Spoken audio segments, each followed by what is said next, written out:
Welcome to my component overview and organization video for Viscounts of the West Kingdom, where I will take the base game, Keeper of Keys, and Gates of Gold and put them into the Collector's Edition box. I have used the insert from the Collector's Edition box as issued. There are some other excellent ideas out on the internet that involve modifications to the base game box, and I will include some links in the description below in case you're interested in pursuing those ideas as well.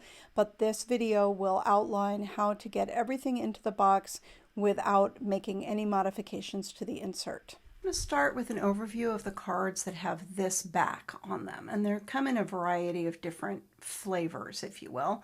There are the four player colors that you can tell by the banners, that each of those are the starting decks for the players. There are going to be a bunch of brown bannered hero cards that have names on them. There are going to be purple bottomed outsider cards that we'll come to in a bit. And then the majority of them are going to be this gray bannered neutral townsfolk cards. There are 68 of them in the base game here. There are 20 in Keeper of Keys that have this little key icon there. And there are 24 more of them in Gates of Gold that have that gate icon on. Depending on whether you're mixing everything together or not, right out of the gate, you could shuffle all of these decks together.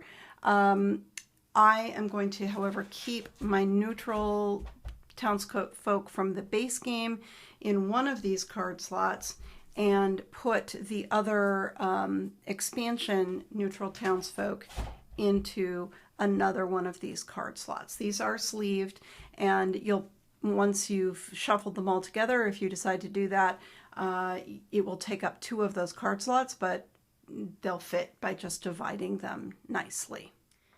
The hero cards, there are 10 in the base game. You will get 10 more with Keeper of Keys. There are 5 more in the Gates of Gold expansion, and then there are 4 that are included in the collector's box. It is possible to keep these separate, and some of the heroes are going to be not useful. So for instance, if you're not playing with Gates of Gold, this hero's ability to recruit an outsider is not going to be applicable. So you could keep them separated, or just worry about dealing out the ones that, if you deal one out, shuffle them all together, and if you deal one out that doesn't apply to the way you're playing the game, you can just set it aside during setup.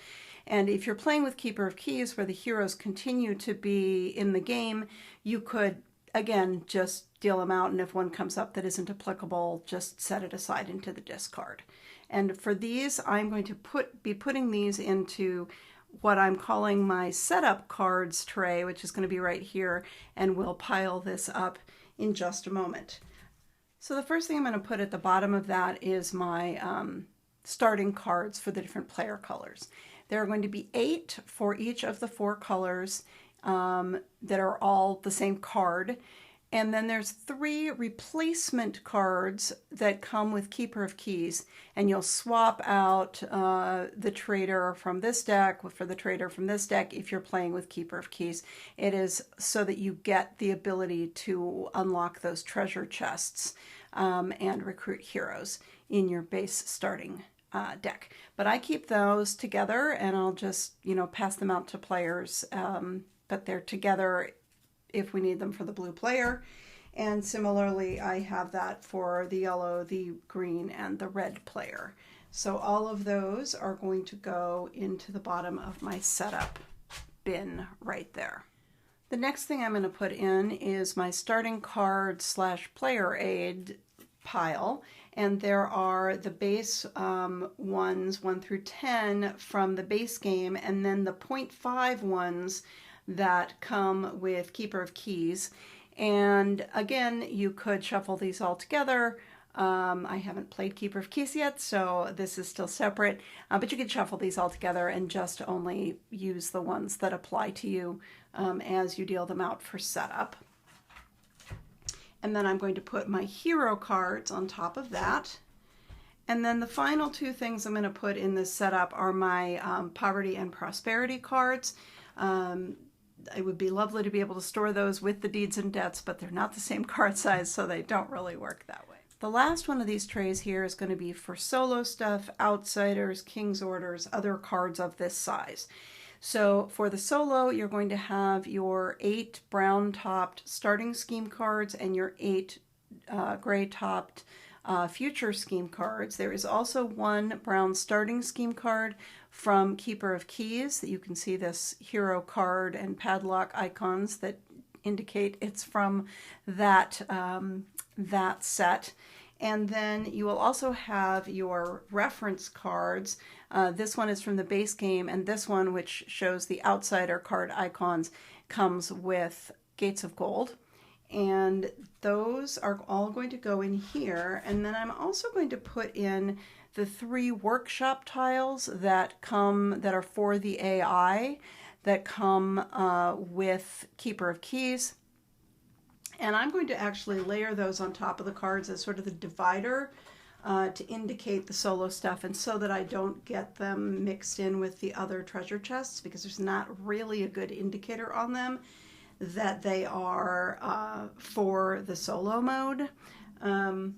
So I'm going to put those in there. So the next thing is the outsider cards, which are, there's 24 of them that come with Gates of Gold. They do not have the Gates of Gold icon on them, but they are the primary new thing in Gates of Gold, so that is what they're from.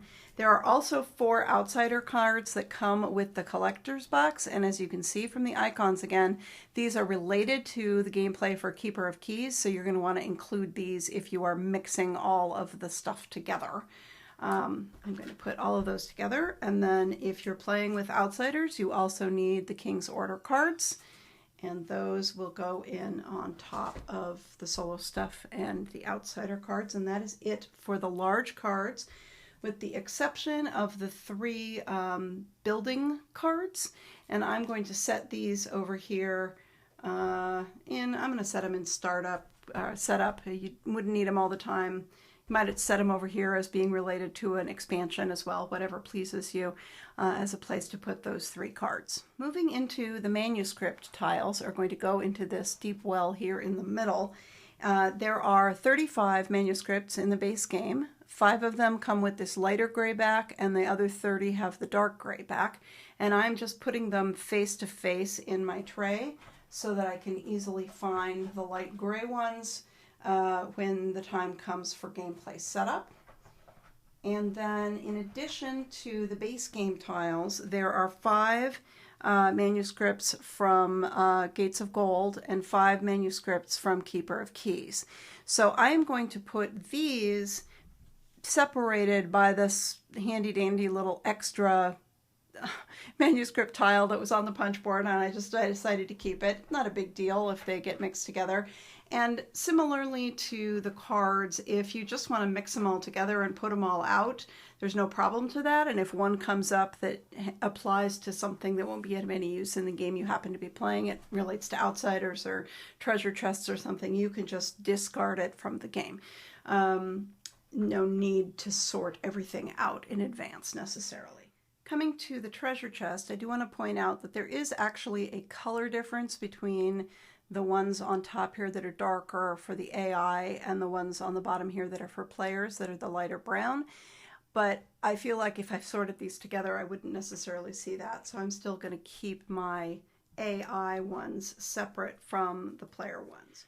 Keeper of Keys comes with 18 of these chest tiles, and then there are 4 that are included in the collector's box. There's no differentiation on the ones from the collector's box, but I think they can just all go in together. And they don't all fit in one of these slots, but if you use both of the slots here, they do fit in. And there's also a blank one of these, which doesn't really, since the AI ones really don't fit here with the others, I would use those as a divider and keep the AI ones here, but they don't fit. So I'm just throwing in the blank one just in case I have a brilliant idea and want to amend my game. I want to spend some time talking about one of the biggest challenges with this game organization, and that is the player pieces. As designed, the idea was that you're just going to put the player pieces in each of these slots, and then, you know, if you settle them in, your Viscount fits on top, and they all fit in there. That's great, except getting them back out is a real pain. The first thing I tried was this, nestling a baggie into the space as best I could, and then putting the pieces inside the baggie. Everything but the Viscount fits this way, almost all the way down and flush, and if you pack it carefully, you can get it pretty close. The Viscounts are gonna, you know, there's plenty of spaces in the card trays to store those separately like this. And then it makes it fairly easy to just take out this baggie and hand it to your player. Repacking it's a bit of a pain, but it works. But what I eventually settled on are these microfiber bags from BGG store. They're about $1.25 a piece. I got one in each of the 4 player colors, and when it's packed with the pieces and you just sort of put it head down, I'll show you up here, put the drawstrings in at the bottom, and then you can just kind of squish it down. I'm going to shake the camera a lot, and it will fit in flush. Again, the Viscounts don't fit in, but I actually keep all of my Viscounts nicely stored here in one on top of the shortest of my card stacks there. And this works very nicely, and then players can just throw them back in the baggies, and you just have to squinch the baggies back into the spaces, and it works very nicely. Once you have the player pieces in, you can just put the castle piece in the center here. You'll just need one time to insert the cardboard bits into the castle plastic piece as instructed in the rulebook. I have found that the bottom layer do sometimes fall out if you turn it upside down, so I may put some double-sided tape on the bottom of these, but the other ones appear to be wedged in and in for good. Flipping the box around, we have the small card space in the corner. The small cards do fit in if you drop them into the box, but I found they also fit on their side, and they're much easier to get out this way. So first we have debts and deeds that go into this, this corner. And then I have my 5 and 10 multiplier cards, which for some reason I did not sleeve, and I'm just going to put those in as a divider between those and what I sort of consider end game scoring cards or achievement cards. We have the 4 manuscript cards from the base game. We have the Castle Leader cards, both the original 2-sided one from the base game and then the additional ones that came with Gates of Gold, including one that mimics the base game one. So you really don't need both of these, but there you go. You can differentiate the base game one because it's 2-sided and the other ones are not. And then you have the, forget the technical terms, but diversified builder and specialized builder cards from Gates of, no, sorry, these are from Gates of Gold. They've got outsider benefits on them. So those go with that game. And all of those are going to go into here in front of those 5 and 10 multiplier cards, and that is the small card pile. Over in the wells, I use one of them for the resources, stone, gold, and inkwells. I just mix them all in here together. And then the other side, I will have the coins. I have the metal coins, so I'll put them in here. They would also fit the cardboard coins if you have those. And in the middle section here, the public building markers that relate to and part of Keeper of Keys go in there. This is what it looks like when they're all filled up. There's plenty of space. I've even found that if you want, if you're only playing the base game, this is a really good spot to put the Castle Leader cards and or the 5 and 10 multiplier cards if you're passing those out during setup and not mixing them in with the debts and the deeds. I've also found that if you're playing 2-player at least, having the box next to the game board, this works fine as a resource, you know, cubbies for during gameplay. Just put this close to the players. If you want to separate out two sides, you might want to look into getting maybe a gray one or two of these bags, and then you could put the components into those and they would still fit into these wells for storage. And finally, layering in the last bits, you will need your first player marker, which can just sit on top of one of your card stacks there. You'll need the 5 pieces of the game board and the manuscript boards, which come with Keeper of Keys. Sorry, Gates of Gold. That's Gates of Gold part. And then you will need your player boards, and the 4 original just cardstock boards that came with the base game, you don't need anymore, so you can just set those aside, recycle them, do whatever pleases you. Save them for someday you don't want to play with a fancy double layer player board. Don't know why that would be. Those fit on top there. And then finally you have your rule books, both for the base game and then the 2 for the expansions. And those all fit on the top. And a lid will complete it, and you are ready to play. Have a wonderful time.